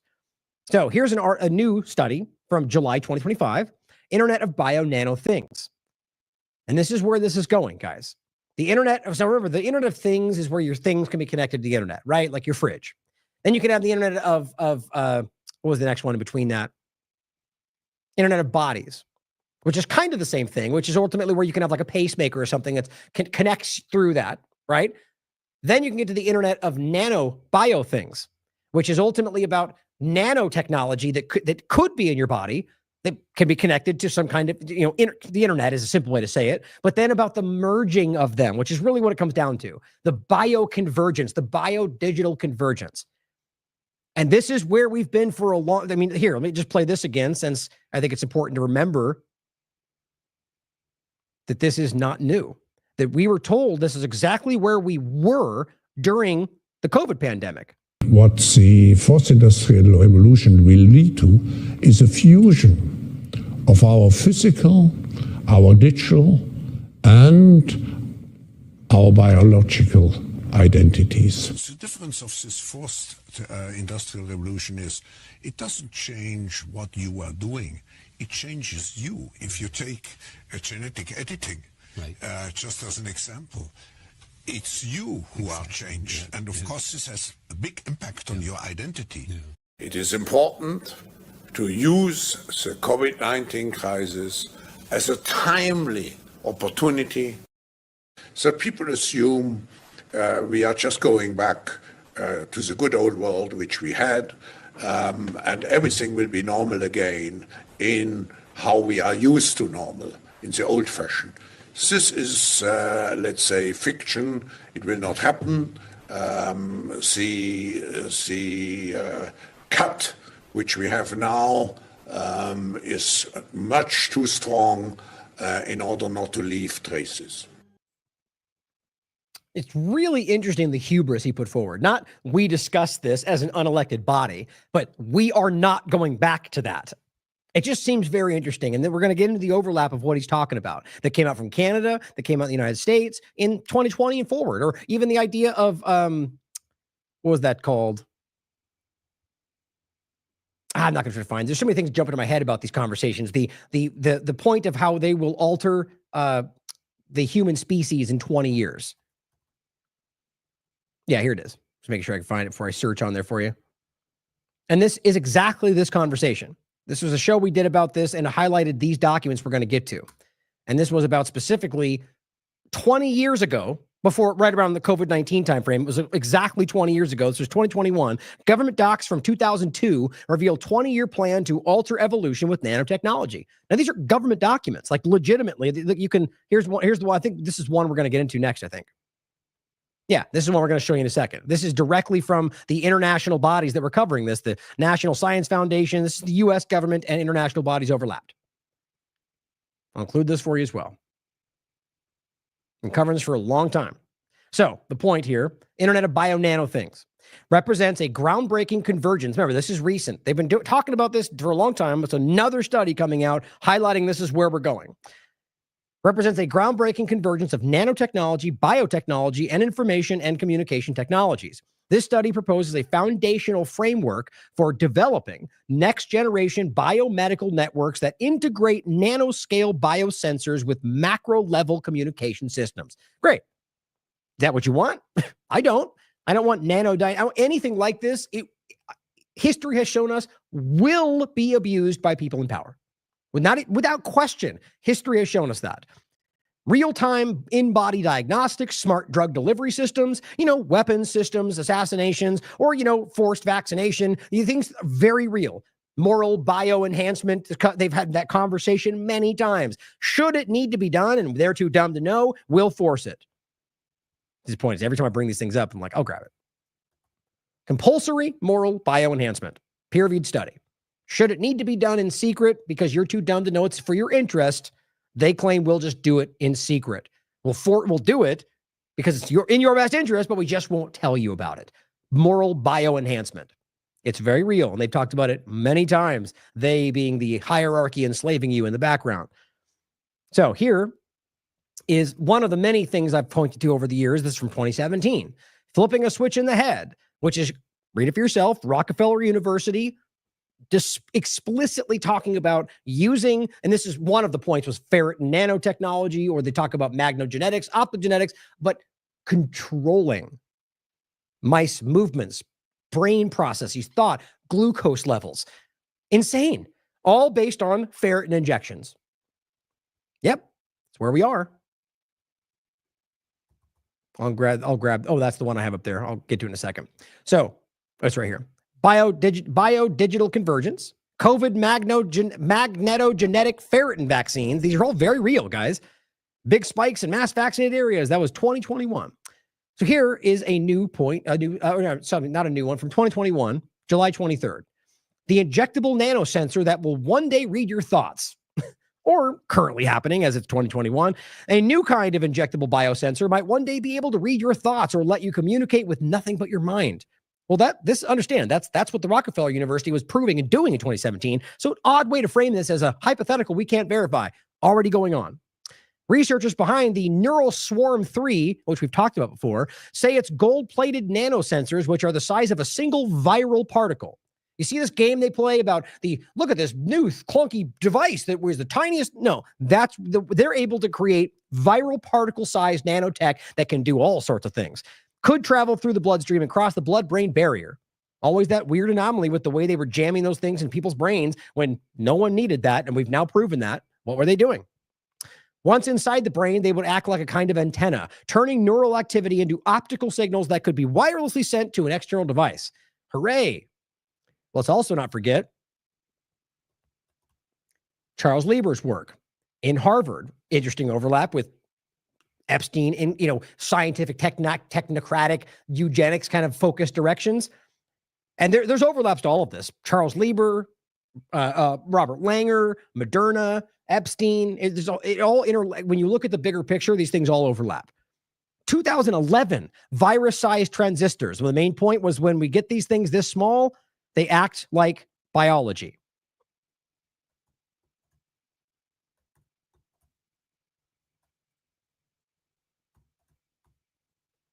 Where is it? Right here. Lieber explains because it indicates that when a man-made structure, like a virus-sized particle, is as small as a virus or bacteria, it can behave the way biological structures do. So the point I made all the way back then is, how do we not know this was something that they created that ended up becoming a problem that they're just not admitting they did? Is that maybe that was COVID right there? Or maybe not. It's worth considering. Either way, the point is this stuff has been going on for quite a long time, at least as they're claiming, which is worth considering. Now, somebody sent me this, by the way. I'm doing my best to stay away from all of these, like I said. And I honestly, since I said that, I haven't even been engaging with them. I made a promise in a previous show where I'm like, I'm just not going to do this anymore. And I haven't been. I'm not going to use this because of the whole thing I'll show you in a second. And I recommend we all try to stay away from it in general. But somebody sent me this and said, hey, this is an interesting overlap to what you were talking about on Twitter. It was Romulus, I believe, one of the guys that follows us on Twitter. He says, the question is, what country is nationally seeking bioconvergence? Israel, Grok says, is actively pushing bioconvergence on a national level. Doesn't that just perfectly fit into what's going on? Like, not like some, science here and there and, general political, but like on a national, doesn't that almost make sense with Pfizer's lab? I mean, there's so many points to this. In May of 2022, right in the midst of the COVID illusion, the country launched a 5-year national plan worth $435 million, $127 million US to advance research and development in bioconvergence, which is what we're talking about. What Klaus Schwab was telling you, the intersection, the blending of biological, digital, and technology and communications, aiming to position itself as a global leader in this field, because that's where this is going. You could even argue maybe they're driving that. The Israeli Innovation Authority is driving, that's funny, this initiative, focusing on fostering why can't I say that? Disciplinary research, supporting startups and creating a competitive ecosystem to integrate biology, engineering, and computational sciences for applications in healthcare, agriculture. See, it's just perfect. Agriculture. That is the insect allies point, guys. That's what we're talking about. It's disgusting where this goes. They've already failed all these many times, and they just keep circling back and doing it with a slightly different narrative. Or maybe they try it with the left, try it with the right. That's how this works. And then it goes on to point out all the different countries that are involved and with digital artificial intelligence and whatever they're calling it here, all of it. Interesting, right? And here's just an article if you want to catch up on that. Bioconvergence, the next big thing from Israel. Fantastic. So let's get into what that is more if you want to read more. I'm not going to get too deep on it for just lack of time, but and we've done deep dives on this many times. Here's one actually I recommend you check out more for any of them. James Corbett on 2021. Biodigital Convergence. Bombshell document reveals the true agenda. That's this one from Canada. But Exploring Biodigital Convergence 2020. They must have just been psychic, huh? Or they're making this happen. This is just the forward. In the coming years, biodigital technologies could be woven into our lives in the way that digital technologies are now. Biological, and digital systems are converging and could change the way we work, live, and even evolve as a species. I mean, they're not even hiding this from you. It's happening right now. Here is the one that I've been pointing out, and that's what I put they predicted changing the species. We just said the same thing. This is the U.S. overlap in 2002. That's this document right there. It's called Converging Technologies for Improving Human Performance. Nano, bio, info, cognitive. This is what Klaus Schwab was talking about. This is what they're pointing to, guys. You guys all know this. We've talked about this many times. Read through this. It'll blow your mind. So here's an overlap to this. CRISPR, because they're using that to make pig meat, but plenty of other weird things that are coming to your life, used to build dual core computers inside human cells. A lot of this is stuff we talked about in previous shows. That's from 2019. So the question is, what else is happening but we don't see as they use this to go, hey, we'll stop, whatever they sell you on in regard to why they think this is a positive step, when really the real narrative is about something else. Like Neuralink and making your arms work. Well, yeah, that probably happens too, if they actually succeed. But it's a lot more than that. And so this is about kind of creating the biodigital convergence. That's what this is. Now, here is a blog post from Palantir. Biomanufacturing of tomorrow requires a connected company today. This was 2022. Here's what it says. Next generation cell-based therapy and gene editing therapeutics are set to revolutionize medicine. This is at a time when we're all focused on COVID. Palantir exists, but nobody knows it like today. They were involved, guys, from the very beginning. Revolutionize medicine. However, to harness the scientific potential of these drugs, biomanufacturing organizations must develop new systems to handle the increased complexity of process development, manufacturing operations, and quality assurance associated with these new therapeutics.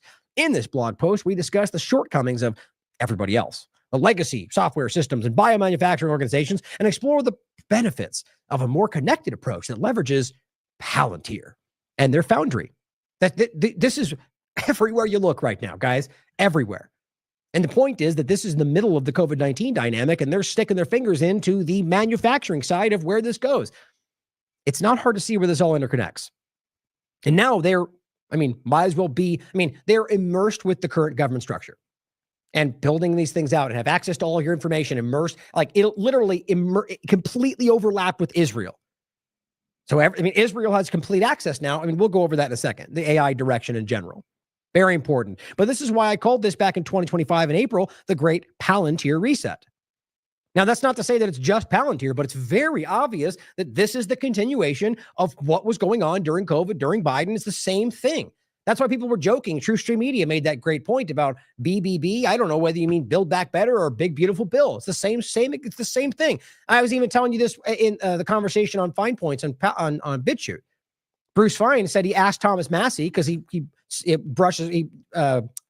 knows him and has talked to him in D.C.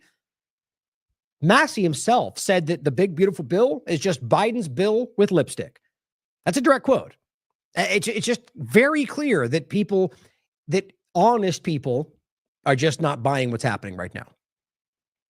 Now, same point, actually, Elon Musk says this on July 19th. This will be normal in a few years. And it shows this machine handing out popcorn. Now, what's funny, by the way, is this is the same setup that ultimately ended up freezing and the machine didn't work and they had to call repairers in. It's just funny, which, I mean, it doesn't necessarily mean that's bad, rather that the technology doesn't work. I think all this is bad. Or that like Starlink just went down and, maybe that means it's a fraud, or maybe they just went down. That happens, right? It's just funny how, I think it's interesting. I think it's about what's being pushed into our consciousness, and that we should be questioning not necessarily that just whether it's good or bad, but whether it's even in our interest, whether it's good or bad. And I think that's the same thing with AI, with all of these things. But what's funny is this is showing us, yay, look at us, we're great. And then the machine broke down. They don't want to talk about that. But this will be coming to normal in a few years. Will it be? And I said, funny how many conservatives have gone from exposing the Great Reset to going full technocracy, bro, in the blink of an eye.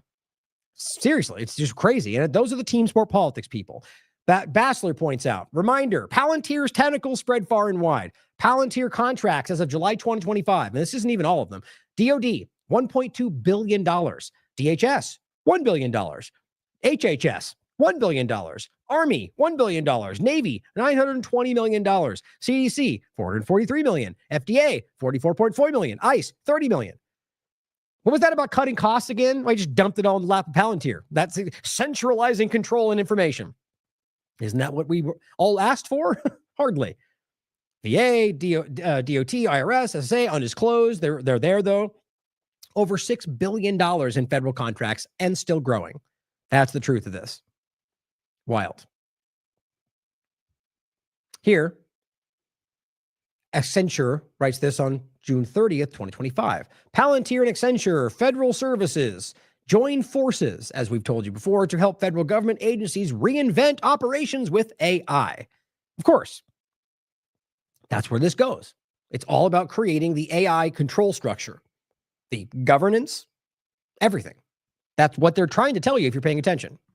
Here's built inside Palantir, the tech giant powering government intelligence. Palantir's data analysis and software is known as a military intelligence tool, but as the company branches out into government and corporate America, we'll take a closer look. Right, except that's not where, this is how they're being framed, but like I just showed you, that they were immersed with the way they're trying to pretend like this is something that is not, it is like new development for them to get involved with the government. No, they have been from day one. As we've talked about, total information awareness, or DARPA XAI to Elon XAI, it's the same thing. They transition from the government program into what they pretend is no longer the same thing. It's always been there. So now it's becoming all-encompassing, sort of like the name suggests. Then this is the one you already saw from New York Times. Trump taps Palantir to compile data on Americans. All of this happening simultaneously, which I don't know why that doesn't worry people more. Or the idea, as we'll come back to, of the AI partnership with Israel. In light of that, they have access to everything. This is just the most alarming aspect of this, and what we've always warned you was already happening. I just think this was the acknowledgement of what was already there. Israel signs an agreement with U.S. to cooperate in all things AI, and now they have access to all the data that the U.S. government has on you. Palantir to create vast federal data platform, tying together millions of Americans' private records, and then guess what? Their stocks jump, right? Because stocks totally represent the American people, right? No, they represent the interest of the 0.01%. And that's the point. They always go, look at the markets. We don't care about that. Most people don't. That is not an indication about whether Americans are doing well. It's an indication about whether the elitists are doing well. And that's what that shows you. No Americans I know, left or right, are going to go, yay, they're compiling a database and everybody. But when it happened and we all went, oh no, so the stocks jump because the people in power love it. That's the reality of what this is. The impending future of AI government, but who controls the AI? This is what's coming your way. This is July 23rd. Tech billionaires accused of quietly working to implement corporate dictatorship. In a world interestingly ruled by tech companies, some of the industry's most powerful figures appear to be quietly drafting blueprints for the near future. There's just one catch. It may or may not be a democratic one. In an interview with Decoder, a podcast by The Verge, tech journalist Gil Duran outlines a disturbing theory that a growing number of Silicon Valley elitists are pursuing a vision of power, not rooted in the common good, but in profit, feudal hierarchy, and total control of the platforms that define life for hundreds of millions of people. Of course, obviously, it's a mainstream platform. There are, just like always, it's the other side that's good. They're the bad side. No, you're both dumb, okay? The reality is, are we pretending that right now there's a power rooted in common good? Are we that naive? Well, this is the point, though. Mainstream flip-flops back and forth between the binary. Most people are starting to see beyond that, in my opinion. But the point, nonetheless, is that they're still calling out something that is, it's sort of like when the Democrats feign to want the list released and knowing that it won't happen so they can go, we wanted to and they didn't let us. The reality is none of them wanted to come out. But that's how this always plays. So the point, though, is that the list, we all still want to come out. So what they're highlighting here is a problem. That's the truth. But don't take it for 1 second as the other side's the counterbalance. It's not. They're all the same thing in my point. Well, consider it, but consider my opinion on top of it. Now, it says Duran dubs this emerging ideology the Nerd Reich, a slurry of right-wing ideas championed by ruthless tech overlords like Palantir founder Peter Thiel, Tesla, and SpaceX CEO Elon Musk. Surprise, surprise. Venture capitalist, of course, Mark Andreessen, who really was arguing for the good elitists to take over everything, and cryptocurrency titan Brian Armstrong with some OpenAI CEO Sam Altman sprinkled in for good measure. It's the worst of the worst at this point. It's exactly what we've always been telling you. We could have made that list in 2024, guessing, but it's what's happening. It's what we all were worried about. Drawing on the reactionary writings of Curtis Yarvin, who Derek's written about, and the crypto libertarianism of tech investor Balaji Srinivasan. How do you say that? That's an interesting last name. Srinivasan. This philosophy isn't explicitly outlined by our billionaire overlords, but is nonetheless a useful framework that explains their increasingly undemocratic actions. We're going to come back to the Yarvin point. It's important to hear that about where this philosophy drives from. It's what they're all really doing. Basically, it says, as Duran tells it, we're quickly marching into the dictatorship erected by a handful of the richest tycoons in the history of humankind. Mark Andreessen, for example, really at that point alone, you should be considering right now that if it very well may be because of that incredible amount of wealth in the highest, smallest group of people, that we may have long ago lost control of what we think we had if we ever had it. You realize how much influence and that much money? I mean, you could have bought this all off a long time ago, which kind of feels like where we are, right? Especially as it's funneling through this kind of technocratic Zionist globalist idea. But it says, Mark Andreessen, for example, in his 2023 Techno-Optimist Manifesto, argues that manifesto is so funny. People seems like only elitists and lone shooters have manifestos, but it says argues that an unregulated tech industry, not democracy, is the key to unlocking the ultimate open society. Whoa, wait a minute. Is that what you want, conservatives? An open society? Isn't that the opposite? That's funny. Funny how, just ignore the part we don't like is kind of what happens in the team sports side of it. But the point is that an unregulated tech industry, that's the AI direction. That's what they were screaming about that got at least momentarily stopped. But you want my honest opinion, as always, it's happening anyway. It's what Lutnick promised, even though they knew that was getting voted down. I think it's already happening. I think it's an unregulated Wild West for the direction of AI, and it's happening right in front of us. Because they have to beat China, which is not necessarily accurate in their minds in regard to what they think they should do. But it's, is that going to lead to the destruction of the human species? I mean, these things don't seem to matter for where they're going. The point, though, is an unregulated industry, not democracy, not your involvement in things, but let the elitists tell you how you should live your life. But we'll let the, people who have money and tech to just go crazy and do whatever they want. And that's somehow going to benefit us. Andreessen's enemies, he says, in no uncertain terms, are pesky ideas like sustainability, trust and safety, tech ethics, and social responsibility. Now, here's what's funny about that. As always, the left screams about sustainability, but actually does the opposite.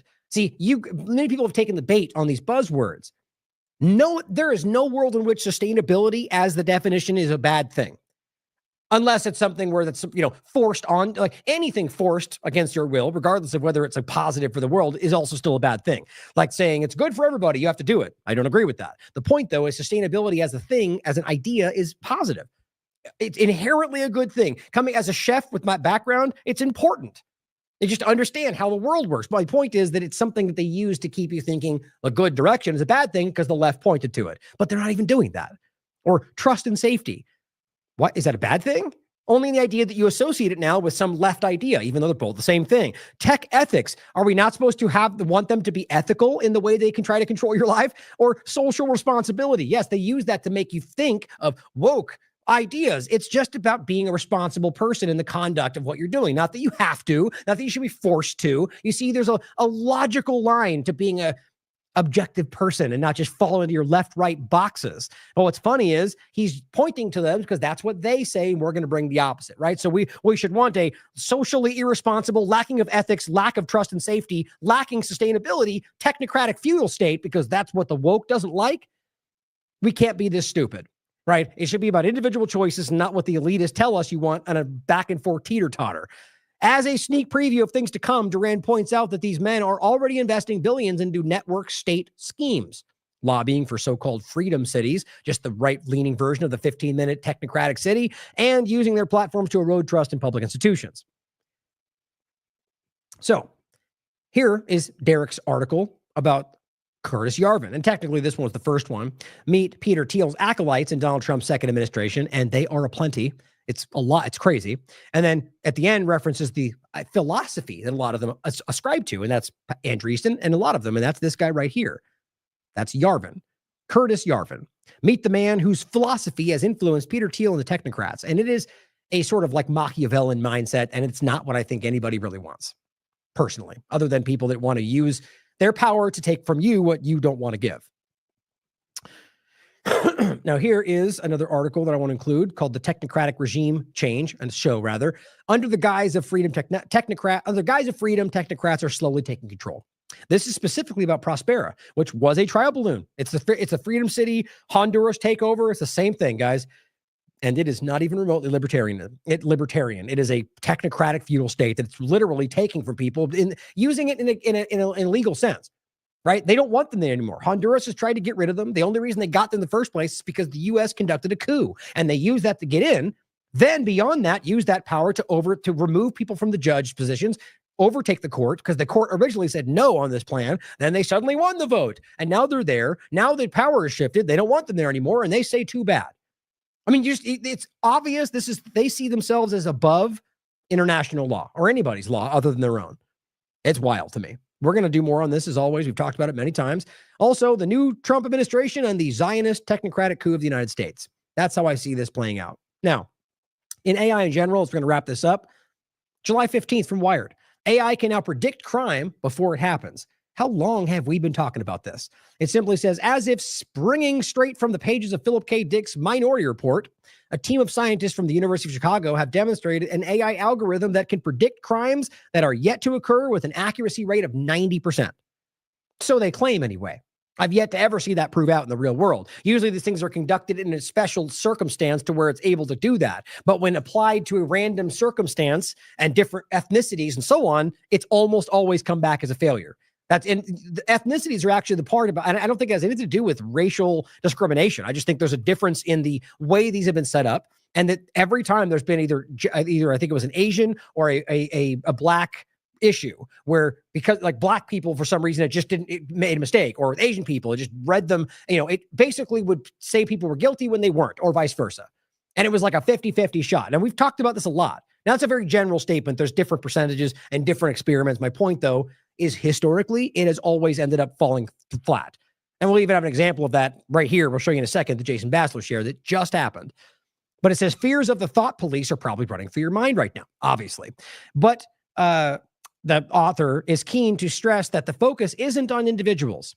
We do not focus on predicting individual behavior, and do not suggest that anyone be charged with a crime that they didn't commit, say the scientists, right? We're not worried about the scientists. We're worried, well, in this context, we're worried about the government using this idea, or to be, I shouldn't say scientist, but the researcher, or to be incarcerated for that. We're not saying that. He's saying our model learns from and then predicts events, patterns in the urban space, for example, predicting that within a 2-block radius around the intersection of 67th Street, for example, and Southwest Avenue, there is a high risk of homicide for a week from now. Okay. It does not indicate who is going to be the victim or the perpetrator. That's, to me, that's way worse. So now you're creating a circumstance where they can just go, okay, this whole place is shut down because the AI said tomorrow is going to be a crime. Or they just go, well, we think you're about to do something there, so let's just pretend like the AI said that. Shut it all down. That's where this goes, and you damn well know it, guys. It's happening right now. So this worries me. And on top of that, where it goes in exactly the ways the researchers say it's not going to, because when it gets in the hands of the government, that's exactly what they'll do. When it gets in the hands of that local sheriff that hates everybody, that's exactly how it's going to work. It is hoped that these observations can then be used by policymakers. That's my point. So it's not researchers back there making, what you might argue are ethical decisions around what they research. No, these are people that want to use this for their political career. These are people that want to go after their political adversaries. These are people that want to use their ideology to guide this. That's every single time. Everywhere.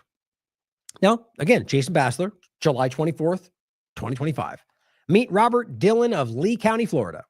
Jacksonville Beach Police Department issued AI facial recognition Jacksonville Beach PD used AI facial recognition, linking him to surveillance footage with a 93% match. Only problem? It's not him, and he was innocent. If Palantir's tech takes over, this will become the new normal. Guilty until proven innocent.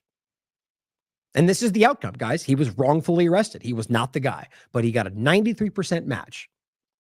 That's where this is going, and you know it. Here is a more perfect union. Tech CEO Bill McDermott telling you that we're going to start taking over all the jobs too. So we're going to, the idea that, well, they're all the soul crushing jobs. Well, okay, maybe in the minds of billionaires, but maybe when there's somebody out there who hasn't got, in many number of societal reasons for why they just don't have the means to take a higher position or a skilled job. Maybe they need, the point is that you're creating a world in which these people are now the other. And I think they want you to think that's a good thing. Slowing down the hiring in jobs that are, quite frankly, soul-crushing jobs. I mean, just think about like IT support. 97% of standard software automatically generated by AI now. And the pressure on supporting function and people has been cut in half. Great. So that means anytime you try to deal with a problem, you're going to be dealt with by an AI, right? That's what everybody seems to want from the power structure. Customer support, 80% of the customer inquiries and cases now are fully managed by agentic AI. And think about security and risk management in real time. All the patchwork and the change management is done by agents now. And the same is true of go-to-market. Think about people that talk to customers. There's no prep work anymore. Their AI teammate is doing that for them at ServiceNow. So the speed of the company has accelerated dramatically. The supporting cast of the soul-crushing work is now being done by agents. Of course, now think about that from the perspective of, essentially, you're training your replacement, aren't you? Right? As your teammates, the AI, you're clearly training your replacement to take over. The moment they seem to, you know how that's going to go, right? If it becomes clear that one can do both those jobs, why would they keep you? This is a rapid escalation. And of course, that's why we're already seeing the floating left and right from different people on all sides of the paradigm of universal basic income, which is something that seems like is very partisan. But either way, it now gets floated by, my point is historically that was a partisan argument, but today it's coming out from every angle. Again, showing you from the power structure, there really is no partisan side. Work hard 24/7. You don't have to pay them. And they don't eat any lunch. And they don't have any health care benefits. So they're very affordable. And that really complements our workforce. So we're still hiring, but we're hiring less in those supporting functions. And I suppose that's going to happen to all well-run companies. And I say that because we now need to think about how you run a corporation on ServiceNow. Okay, I'm going to jump ahead and tell you, if I were in this field and I was running a business, I would be the one that go in the opposite direction. Sure, there may be higher costs, but I'm going to market my business as the one left with humans you can deal with. I promise you that will be the most popular, unless, of course, you get shut down, suppressed, your licenses get pulled because you're becoming a problem, showing people the opposite path that could be taken. But if you're out there, give it a shot. As this continues to go and everyone's going with, touchless devices and scans, and I will be sprinting the other direction, pulling out the old, what do they call it? The earthquake box, and pulling out the old credit card slider for those that work in restaurants. Remember that? The point is simply, you can go in the other direction. It may cause a little bit more effort, maybe a little bit more overhead, but I think the increase for you will be because most people, in my opinion, will still want, in some circumstances, human engagement in every context. especially once this becomes in your face all the time. My opinion. How you change the way you run your business processes. It could be. I'm going to stop it here. I'm getting a little long today, but that general point was the jobs and where it's going with that. Now, just to include out the door, this is something that I talked about recently that I think is so incredibly relevant for where this goes, for the AI direction, right? You just can't forget about this. And this was discussed in the context of potential weather manipulation to create rain because of this problem. So I'll include the show where we talked about this, but this is the problem itself, or one of the articles about it. And the simple point was, as the title says, as the Great Lakes become a data center hub, AI's water usage impacts remain unknown. It's shocking. In 2021, the U.S. used 11,595 gallons of water per megawatt hour for cooling power plants. We're not even talking about data centers. It seems to be a hell of a lot more, which is crazy to me. And specifically with the AI Grok, OpenAI, whatever the different, AI engines are. Recent studies, this is what's interesting. So this is what they're saying was to power a plant for every megawatt hour for a power plant. Sam Altman came out and made the claim saying that using a chat GPT prompt, or rather it says evidence that each chat GPT prompt a person enters uses 0.34 watt hours. Now that right there showing you that if you're using 11,595 per megawatt hour right there, and he's talking about 0.35 megawatt hours. I mean, you're talking, 4,000 or 5,000 gallons of water based on that study. But see, Sam Altman goes on to say, which basically is roughly 1/15 of a teaspoon of water. Well, this very article says, well, that's not even what this new study finds.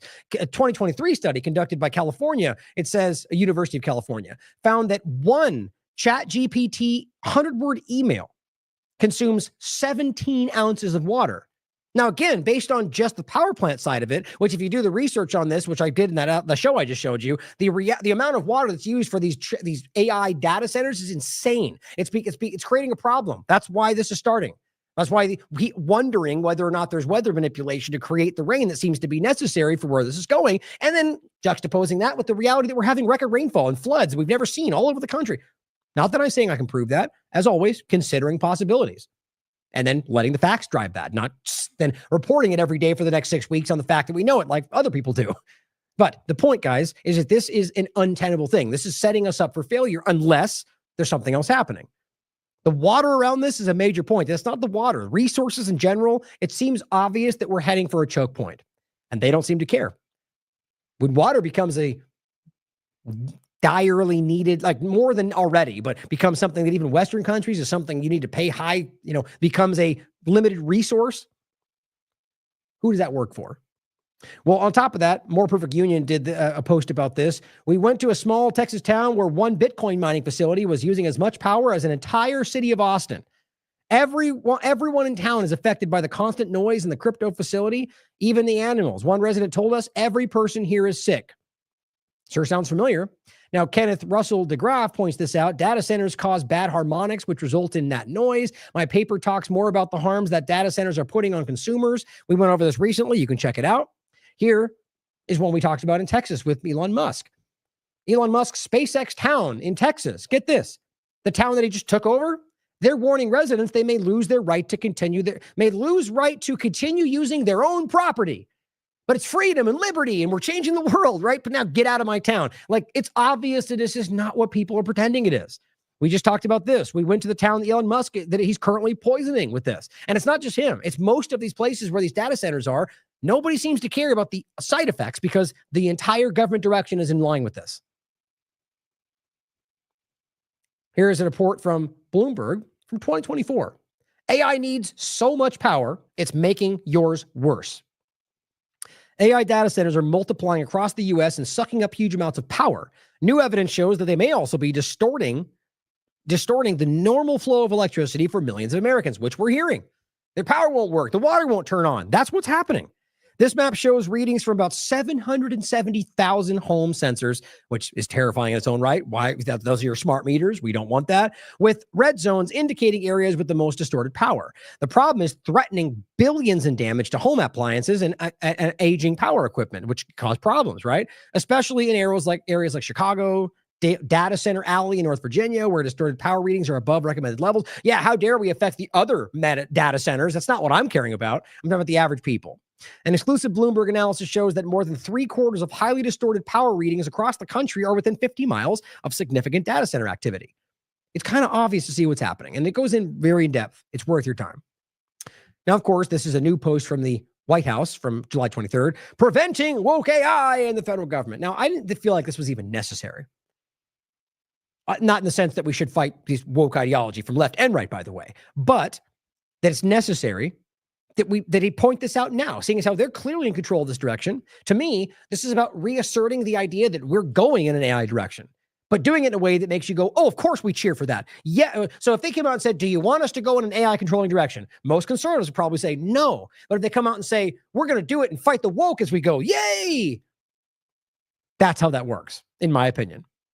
So now you're going, yay, AI, an anti-woke AI, hooray, control my life because woke's bad. That's what feels like what's going on here. Let's realize they've been doing this regardless. Now, again, Israel is immersed in this. Israel signed an agreement with the U.S. to cooperate in artificial intelligence, and they have access to everything that we do. And here's the entire thing if you want to read on it. U.S. and Israel pledged to work together and unleash AI innovation with new memorandum of understanding. They're committing a genocide, in case you forgot. But let's overlap that with the Palantir entity that's also helping them commit genocide. But let's just jam it all together.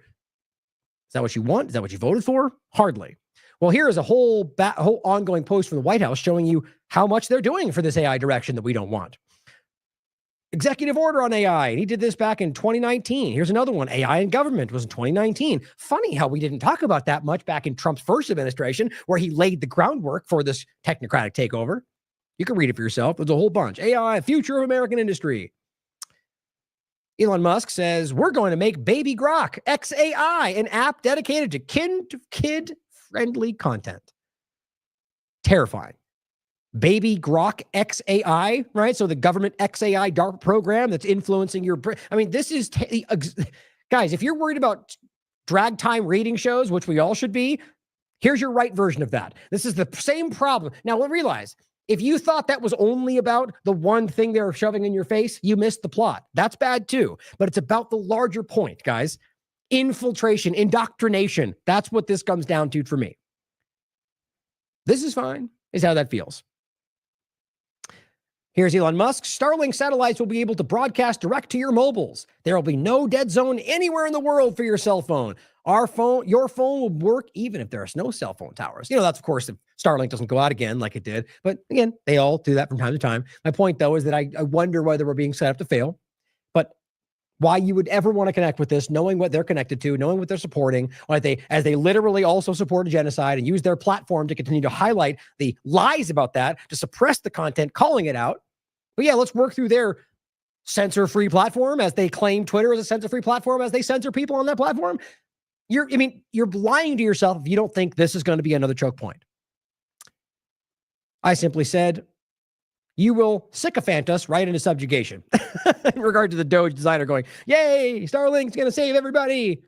And of course, talk about what Starlink is actually doing, right? The largest spy satellite network that was built out with Elon Musk under Biden's administration with the National Reconnaissance Office that said yet again, yes, that you can't hide because we're constantly now being looked at. And he says explicitly that Elon Musk will help with the AI to build this out. It's where we are, guys. This is a multifaceted, bipartisan spy control, like both a spy network, but also a control technocratic, or as Catherine calls it, the digital control grid. It's what you're looking at right there. And so what he's talking about is building it out because, yeah, your phones will work. Sort of like your arms can work again, but we'll also, all the horrible technocratic dystopian things we'll talk about with the Neuralink. But same thing here. Maybe your phone will work, maybe not, but that's not the point. It's about floating the idea so we can get to this point to where there's a one-stop shop for the control over your flow of internet. So you can be shut down if you say the wrong thing. In my opinion, anyway. Here's the White House, as Orwell made fun of it.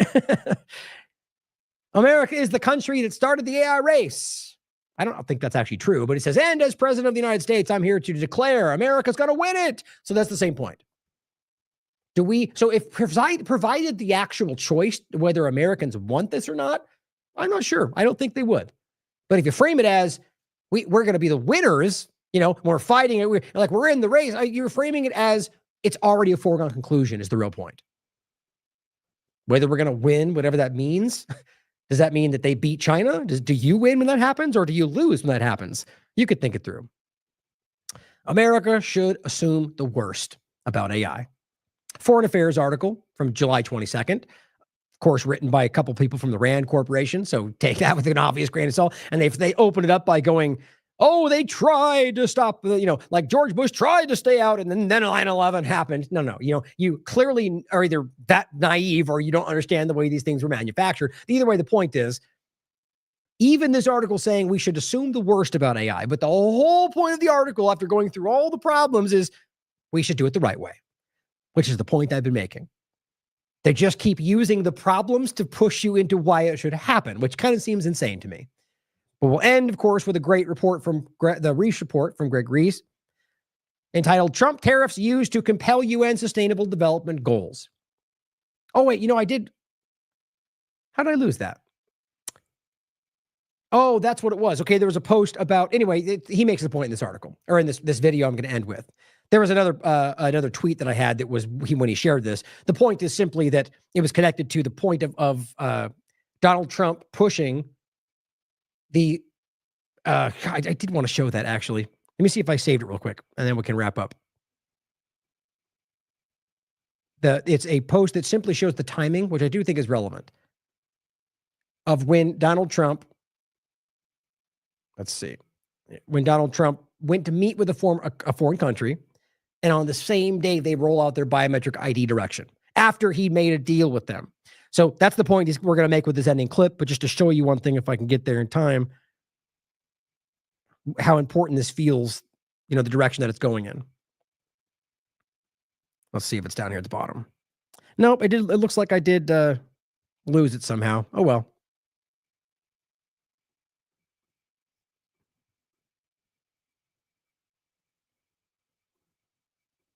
Come on. There we go. Yep. No, well, we'll leave it with this. Now, just to reiterate, just in case you guys didn't get the point, is that so Donald Trump is meeting with people and using tariffs, which is one point that Derek makes that Greg Reese is going to highlight in the article he just put out, to coerce people into getting what they want in the direction of the Great Reset, aligning with the Sustainable Development Goals. There was one example of a different country that he went to meet with, and on the day he made that meeting and had a deal about supposedly separate things, after the meeting, they roll out the digital ID, everything we're talking about. So the question being posed by me, and that this video lays out, is whether or not Donald Trump is ushering this in, is coercing different people to go in line with this global takeover, coup, direction, coordination. You can decide for yourself. But I think it's quite obvious, as I said, that the Great Reset didn't end. It just carried on with a different flavor. And that was always the point. So I'll leave it there today. Thank you for joining today. And please keep calling this stuff out. Please just stay after this. You find important things, send it our way. Open source investigation. It's important, guys, because there's so many people fighting to suppress this information about anything we're talking about, any number of aspects. There's people trying to suppress content that makes their chosen person look bad. So if you support honest, independent, nonpartisan media, please show us what this meant to you. I love you all. As always, question everything. Come to your own conclusions. Stay vigilant.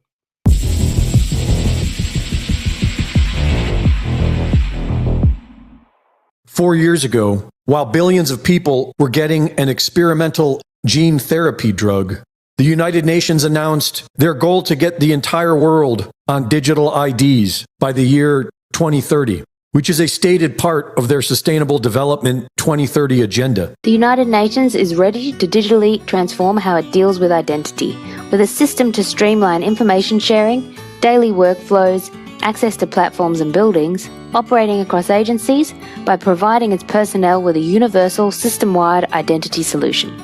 Introducing the UN Digital ID, a unique and digital identity for UN personnel from the day you join to the day you part. All of your personal, HR, medical, travel, security, payroll and pension data in the palm of your hand, giving you full control on what you share and with whom. With blockchain and biometrics, the UN Digital ID makes verification efficient, secure, transparent, immutable, portable, and universal. It's been piloted by different agencies and the UN Pension Fund, where they've replaced current manual processes with certainty for who and where pension recipients say they are at any given time.